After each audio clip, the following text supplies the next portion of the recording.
नमस्कार मंडळी. गड, कोट, किल्ले, दुर्ग अशा नानाविध शब्दांनी ओळखला जाणारा विषय आणि त्या विषयावर बोलायला मला मुंबई तरुण भारत, साप्ताहिक विवेक यांनी निमंत्रित केलं. त्याबद्दल त्यांचे मनापासून आभार. छोट्या छोट्या एपिसोड्समधून आपण दुर्ग ह्या विषयाची माहिती घेणार आहोत.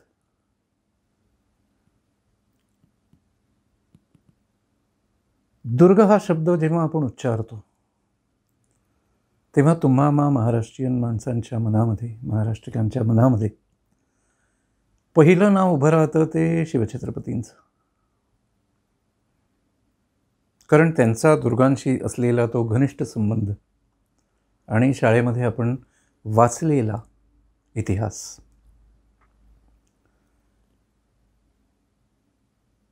या दोन्ही गोष्टी व्यावृत्त नाही होऊ शकत आणि तेच थेट भावना जेव्हा दुर्ग, गड, कोट, किल्ले ह्या शब्दांनी आपण जेव्हा व्यक्त होतो तेव्हा ते शिवछत्रपतींचं रूप आपल्या डोळ्यासमोर उभं राहतं.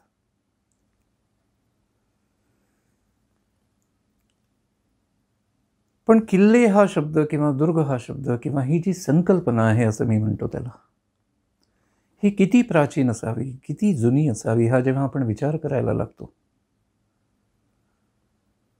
तेव्हा हळूहळू जसं उगवतीचा सूर्य डोंगराआडून बाहेर येतो आणि उजेड पडत जातो तसतसं आपल्याला ह्या संज्ञेविषयीचं भान किंवा त्या संज्ञेविषयीचं वास्तव आपल्यासमोर यायला सुरुवात होते.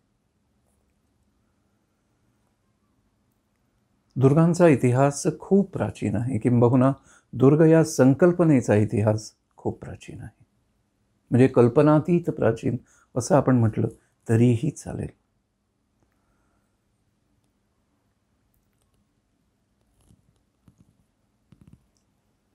जेरिको सिटी नावाचं एक शहर आहे पॅलेस्टीनजवळ. तिथं त्या शहराचं उत्खनन सुरू आहेत अजूनही. विख्यात पुरातत्वज्ञ तिथं काम करत आहेत. आज जेव्हा आपण पॅलेस्टीन किंवा आपलं जेरिको सिटीच्या संदर्भामध्ये आपण गुगलवर सर्च केलं, वाचलं, तेव्हा एक गोष्ट ध्यानात येते की जेरिको सिटी हे एक शहर नाही तर ती एकाखाली एक गाडली गेलेली जवळजवळ 20 शहरं आहेत. म्हणजे एक पहिलं सगळ्यात 20वं सगळ्यात तळातलं शहर ते सगळ्यात प्राचीनतम शहर असं आपण म्हणू.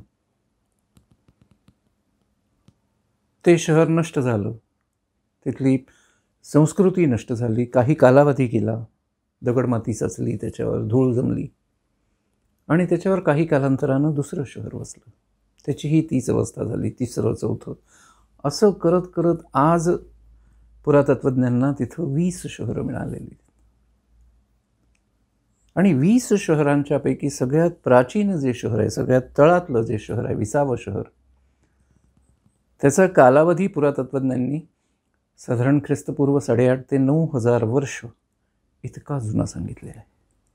म्हणजे आजचे 2,000 वर्ष त्यामध्ये मिळवली तर साधारण 11,000 वर्ष इतकं ते शहर जुनं आहे. हे सगळं सांगण्याचं कारण त्या शहराचं वैशिष्ट्य असं आहे की त्या शहराभोवती पुरातत्वज्ञांना प्राचीन तटबंदी, दगडांनी बांधलेली तटबंदी सापडली आहे. त्या तटबंदीमध्ये बुरुज आहेत, त्या बुरुजावरून खाली आतमध्ये उतरायला पायऱ्या आहेत. अर्थ असा की 11,000 वर्षांपूर्वी, साधारण 11,000 वर्ष मी म्हणतोय, इतक्या प्रचंड कालावधीत 100-200 वर्ष पुढे मागे झाली तर वाईट वाटण्याचं कारण नाही. पण साधारण 11,000 वर्षापूर्वी मानवाला तटबंदी बांधून, तटबंदीने बंदिस्त केलेल्या शहरात राहून स्वतःचं संरक्षण करण्याची बुद्धी होती आणि तशी तांत्रिक प्रगती त्यानं केली होती. कधी कधी विश्वास बसत नाही. त्याच्यामुळे स्थूल अर्थाने जर आपण म्हटलं तर जेरिको सिटी, त्यातलं ते विसावं शहर, हा जगातला प्राचीनतम दुर्ग आहे, निदान आज सापडलेला. अनेक ठिकाणी उत्खननं सुरू असतात, पुरातत्वज्ञ काम करत असतात, त्यांना नवनवीन गोष्टी सापडत असतात. न जाणं उद्या याहूनही प्राचीन असा एखादा दुर्ग पुरातत्वज्ञांना सापडेल. पुरातत्वशास्त्र हे त्या दृष्टीनं अतिशय रंजक आहे. आज असलेलं ठाम असलेलं मत दुसऱ्या क्षणी बदलू शकतं, इतकी त्या शास्त्राची गती आहे. कारण रोज नवनवीन काहीतरी मिळत असतं, रोज तुमच्या व्याख्या बदलत असतात. आपण बोलत होतो दुर्गांच्या विषयी. तर प्राचीनतम जगातला दुर्ग म्हणून जेरिको सिटीकडे आपल्याला पोट दाखवावं लागतं. मी याला नेहमी एका इंद्रधनुष्याची भूमिका सांगतो. एखादं इंद्रधनुष्य असावं. तसं जेरिको सिटी, त्याची 2 टोकं असतात इंद्रधनुष्याची. त्यातलं एक टोक एका क्षितिजाच्या कडेला असतं, दुसरं टोक दुसऱ्या कडेला असतं, आणि मध्ये अतिशय सुरेख असे रंग पसरलेले असतात. माझ्या मते जेरिको सिटी हे त्या एका इंद्रधनुष्याचं एक टोक आहे. त्याचा कालावधी 11,000 वर्ष इतका प्राचीन आहे. आणि त्या इंद्रधनुष्याचं दुसरं टोक शिवछत्रपतींच्या पाशी येऊन थांबलेलं आहे. आणि या 2 टोकांच्या मागे जगातला दुर्गांचा जागतिक इतिहास अतिशय रंगवेधी प्रकारानं आपल्या समोर येतो. रंगविलक्षण इतिहास आहे तो. किंबहुना आपण एका थराला, म्हणजे मगाशी सुरुवात करताना मी म्हटलं की दुर्ग म्हटले की तुम्हा महाराष्ट्रिकांना पहिले डोळ्यासमोर येतात ते शिवछत्रपती. पण दुर्गांच्या इतिहासामध्ये, जागतिक इतिहासामध्ये शिवछत्रपती ही त्या इतिहासाची शेवटची कडी आहे असं म्हटलं तर ते जास्त योग्य होईल.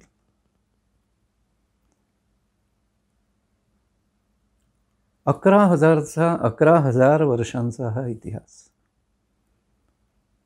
त्याविषयी बोलावं तेवढं कमी आहे. किंबहुना दुर्ग ही संकल्पना जेव्हा आपण बोलतो, दुर्गांच्या विषयी बोलतो, तेव्हा दुर्ग म्हणा, गड म्हणा, कोट म्हणा, किल्ले म्हणा, अनेकविध नावांनी आपण त्यांना ओळखतो. पण जेव्हा हे आपण त्याकडे एका विवक्षित पद्धतीनं पाहतो, तेव्हा ध्यानी येतं की दुर्ग ही संकल्पना माणसानं स्वतःच्या संरक्षणासाठी निर्माण केलेली आहे.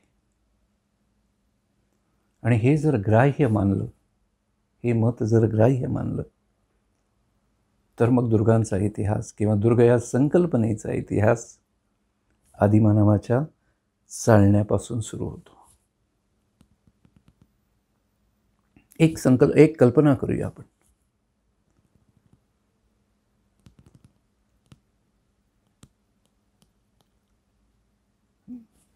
आदिमानवाची, गुहेत राहणाऱ्या आदिमानवाची, एकटा चालणारा, एकटा फिरणारा, स्वतःचं रक्षण स्वतःच करू पाहणारा,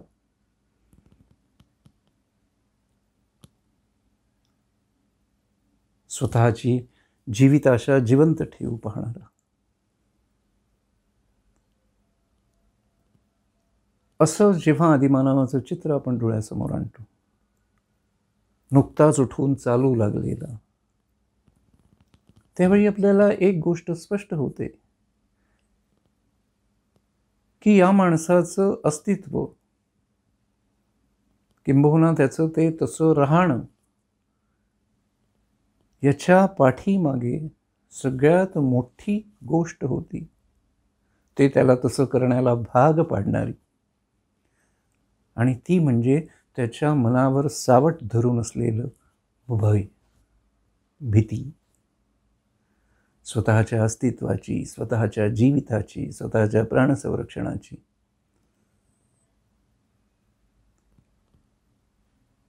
वन्य श्वापदांपासून त्याला भय होतं, निसर्गापासून त्याला भय होतं, स्वतःच्या जातीतल्या, म्हणेन मी, जात म्हणजे व्यापक अर्थाने नव्हे पण तत्सम त्याच्याच सारख्या माणसांकडून असलेलं त्याला ते देखील भय होतं, ती देखील त्याला भीती होती मनामध्ये.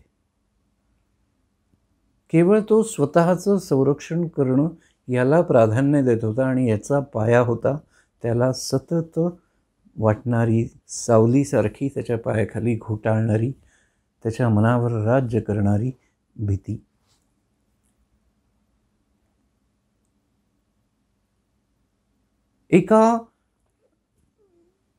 एक आपण स्टेटमेंट करू शकतो इथे की माणसानं त्याची प्रगती जी केली किंवा माणसाची प्रगती जी काही झाली आजपर्यंत, ती या भयापोटी झालेली आहे. शेजारच्या बाकावर बसलेला मुलगा माझ्यापेक्षा जास्त अभ्यास करतोय, त्याला माझ्यापेक्षा जास्त मार्क मिळतील. मी कमी अभ्यास केला तर मला कमी मार्क मिळतील आणि मग माझं पुढचं करिअर कसं काय होईल ह्या भीतीपोटी आज ही मुलं आणि त्यांचे पालक यांची धाव सुरू असते. हे न थांबणारी गोष्ट आहे, ही कालातीत आहे असं आपण म्हणू.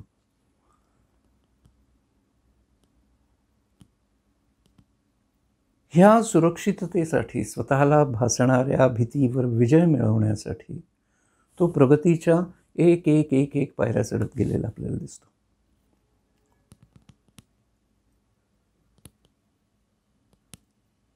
ज्याला तेव्हा त्याच्याकडे शस्त्र नाही आहेत, किंबहुना ही जैविक साखळी जी ज्याला आपण म्हणतो, त्या जैविक साखळीमध्ये तो सगळ्यात तळाला आहे. त्याच्याकडे धारदार नखं नाही आहेत, त्याच्याकडे मोठाले दातांचे सुळे नाही आहेत, त्याच्या अंगावर जशी अस्वलाच्या अंगावर असते तशी थंडीपासून रक्षणासाठी त्याच्या अंगावर फर नाही आहे, लोकर नाही आहे. त्याला रात्रीचं दिसत नाही, तो निशाचर नाही आहे, तो चित्त्यासारखा चपळ नाही आहे, तो माकडांच्या सारखा झाडावरून चढून या झाडावरून त्या झाडावर उड्या मारू शकत नाही तितक्या सहजतेनं. हत्तीची, गेंड्याची, वाघासिंहांची अफाट असलेली ताकद त्याच्यात बिलकुल नाही.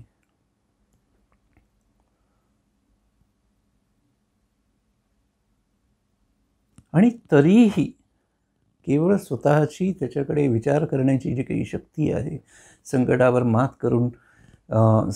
मात करण्याची त्याच्याकडे जी काही क्लुप्ती आहे आणि ती क्लुप्ती शोधण्यासाठी लागणारी बुद्धी आहे,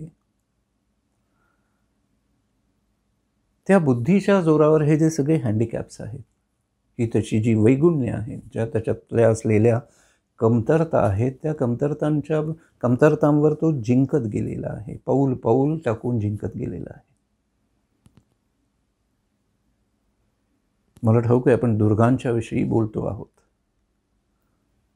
हा असा जो माणूस आहे तो सुरुवातीच्या काळामध्ये झाडावर झोपत होता, कारण त्याला भय आहे ना, मी असा कुठेतरी झोपलो असेल, तसं झालंही असेल कदाचित, तर कुठलं तरी वन्य श्वाप देऊन मला खाऊन टाकेल, मारून टाकेल.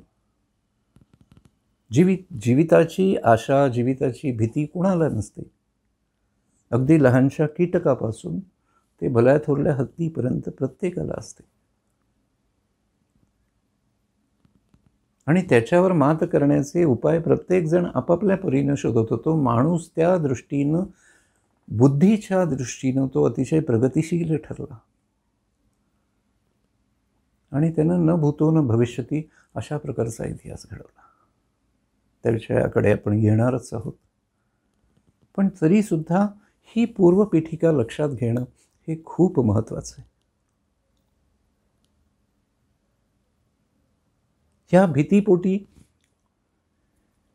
तो झाडावर जाऊन झोपायला शिकला. झाडाच्या ढोली त्यानं शोधून काढल्या की तिथं त्याला काहीसं सिक्युअर वाटेल.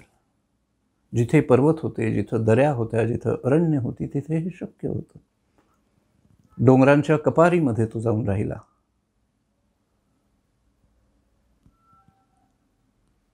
आणि तो रात्रीसाठी, निदान रात्रीसाठी स्वतःचं संरक्षण करू शकत होता.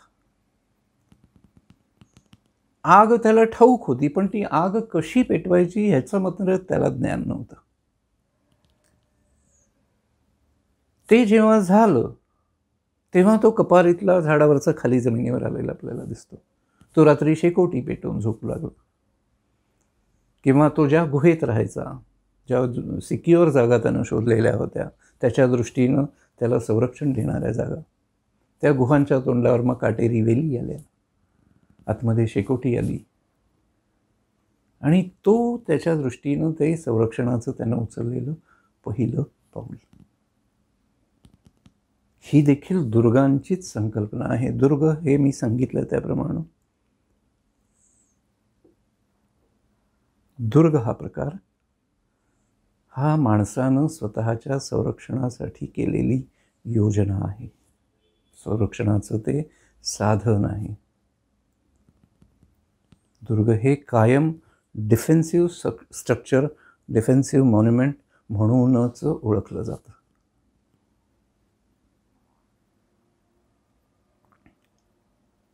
आणि हा माणूस मग हळूहळू त्यानं स्वतःचं भक्ष साधायला हत्यारं शोधली. भालाच्या म्हणजे लाकडाच्या टोकदार टोकानं तो शिकार करायला शिकला. प्लॅन्ड शिकार करू लागला तो. पूर्वी सहज मिळायचं.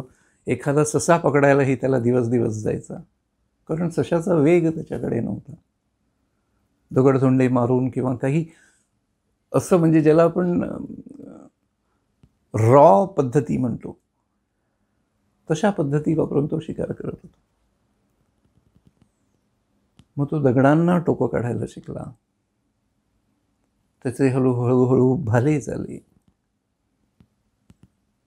सुरे झाले, आणि त्यानं स्वतःची पोट भरण्याची एक वेगळी नियमावली म्हणूया अशी तयार केली.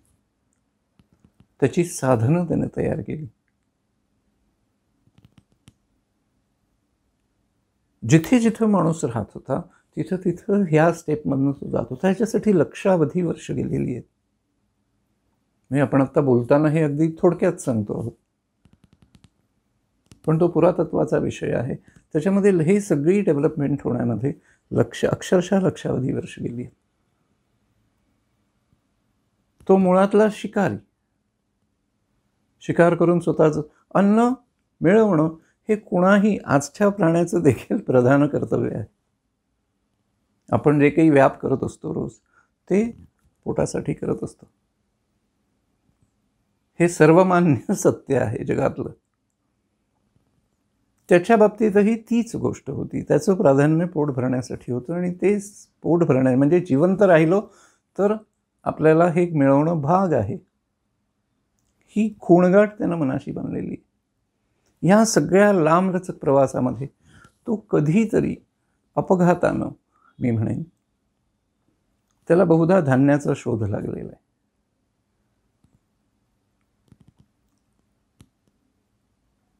ह्या धान्याच्या शोधामध्ये त्याला जाणवलंय की एक दाणा पेरला तर तसे लक्षावधी दाणे तुम्हाला मिळतात. अर्थात हेही समजून येण्यासाठी शतकांचा कालावधी कदाचित गेला असेल, किंबहुना त्याच्यापेक्षा जास्त कालावधी गेला असेल. पण जेव्हा त्याला हे आकळलं, जेव्हा त्याच्या हे ध्यानी आलं, त्या क्षणी त्यानं पाणवठे शोधले, बारमाही वाहणाऱ्या नद्यांचे तीर शोधले, शिकारीची गरज भागवणारी अरण्य शोधली, आणि तिथे आपला मुक्कामाचा ठाव बसवला. आज देखील जगातल्या सगळ्या संस्कृतींनी जिथं जिथं पाय रोवलेले आहेत, त्या सगळ्या संस्कृतींनी नद्यांच्या तीरी, ज्या बारमाही वाहणाऱ्या नद्या आहेत, त्या नद्यांच्या तीरी जन्म घेतलेले आहेत. प्राचीनतम संस्कृतींनी. कुठलीही संस्कृती तुम्ही डोळ्यापुढं ती नद्यांच्या तीरावर, नद्यांच्या सुपीक प्रदेशामध्ये वसलेली, जन्मलेली तुम्हाला दिसते.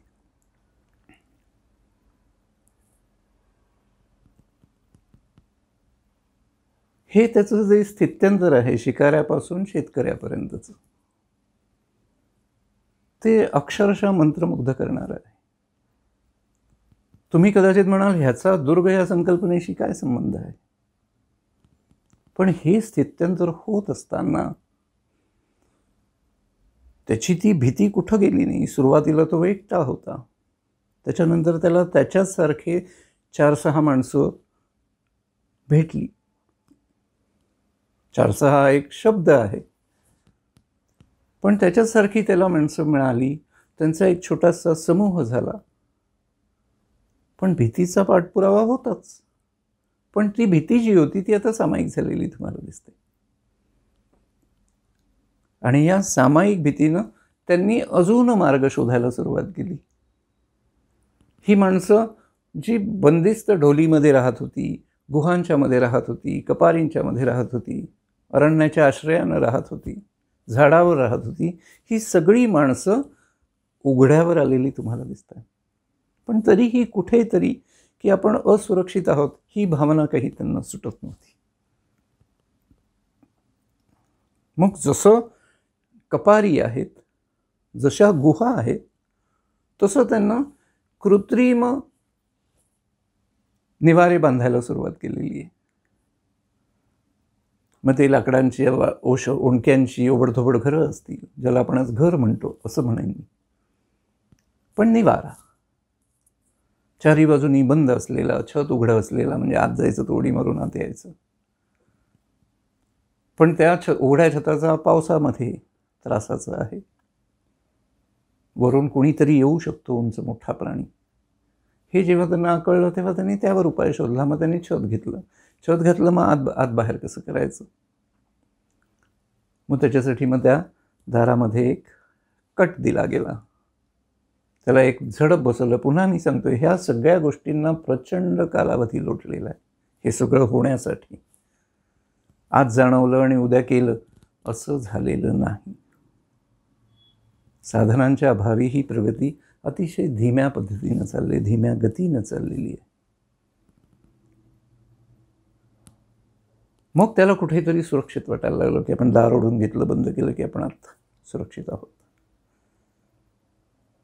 मग ही जी मंडळी एकत्र झालेली होती, एक छोट्या छोट्या टोळ्या ज्या तयार झालेल्या होत्या, त्या प्रत्येकाने आपापली घरं बांधली आणि असं एक छोटं खेडं जन्माला आलेलं आपल्याला दिसतं. ही खेड्यातली जी माणसं आहेत तीही स्वतःला असुरक्षित समजत होती, घरात राहून देखील. मग त्याच्यावर त्यांनी काय करावं आता? बरं, मोठा अजस्त्र एखादा प्राणी आला, गेंडा असेल, हत्ती असेल, आणि तो क्षणभरामध्ये ते सगळं उद्ध्वस्त करून गेला, तर काय करायचं? मग त्यांनी गावाभोवती कुसू घातलं, गावाभोवती बांध घातला लाकडांच्या मोठ्या फांद्यांचा. ह्या सगळ्या संरक्षणाच्या योजना आहेत. एक्सटर्नल फोर्सेसपासून असं म्हणूया, बाह्य आक्रमणापासून सुरक्षित राहण्यासाठी केलेल्या उपाययोजना काळानुरूप त्या बदलत जाताना आपल्याला दिसतात.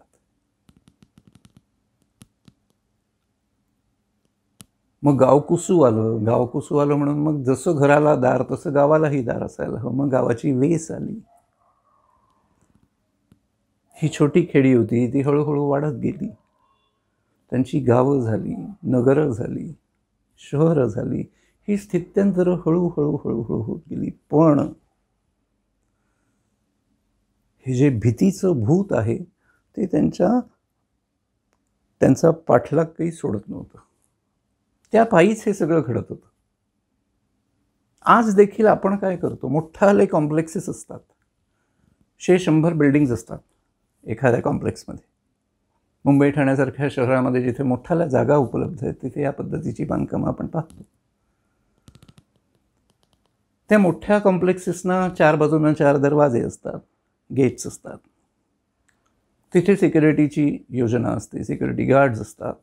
येणाऱ्या जाणाऱ्या माणसांचं, गाड्यांचं स्क्रीनिंग होतं, आतमध्ये सोडलं जातं. तिथून जो येणारा माणूस आहे, कोणाकडे तरी पाहुणा आला आहे, तर तो त्या इमारतीमध्ये जातो. ते 1, 2, 3 विंग्ज ज्या काही असतील, त्या प्रत्येक विंग्जच्या खाली एक सिक्युरिटी गार्ड बसले, अष्टप्रहर बसलेला असतो, 24 तास असतो तो. तो तुमची माहिती विचारतो, नाव गाव विचारतो, फोन नंबर विचारतो, हल्ली रजिस्टरमध्ये नोंदवून घेतो. त्याच्या टेबलवर एक इंटरकॉम पण असतो.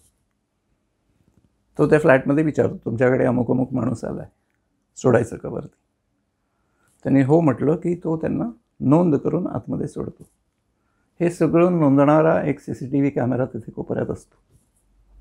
हल्ली लिफ्टमध्ये पण CCTV कॅमेरा असतो. हे करून आपण बाहेर जाऊन, बाहेरून लिफ्टमधनं बाहेर पडून आपण जेव्हा त्या दारात उभे राहतो त्या घराच्या, तेव्हा दारावर डोअर फोन असतो, त्यालाही कॅमेराचा डोळा असतो. आतल्या माणसाला दिसतं की बाहेर कोण आलाय, हा खरंच आपल्याकडे आलाय, हा आपल्या ओळखीचा आहे किंवा नाही. आणि मग आपण त्या माणसाला आतमध्ये प्रवेश देतो. हे इतक्या सगळ्या संरक्षणाच्या योजना, हे आत्ताच मी सांगतोय, ह्या इतक्या सगळ्या संरक्षणाच्या योजना करून देखील तुमच्या आमच्या घराला सेफ्टी डोअर्स आणि खिडक्यांना ग्रिल्स असतात. अर्थ असा की आपल्यासाठी तो 1 BHKचा, 2 BHKचा, 3 BHKचा जे काही घराचा आकार असेल, तो आपल्यासाठी असलेला दुर्ग असतो, जिथे आपल्याला आपण सुरक्षित स्वतःला समजतो. म्हणजे दुर्ग कालबाह्य झालंय का? अजिबात नाही. जेव्हा आपण दुर्गांच्या संकल्पनेविषयी विचार करतो, ही संकल्पना थेट चालत आलेली आपल्याला स्पष्ट दिसते.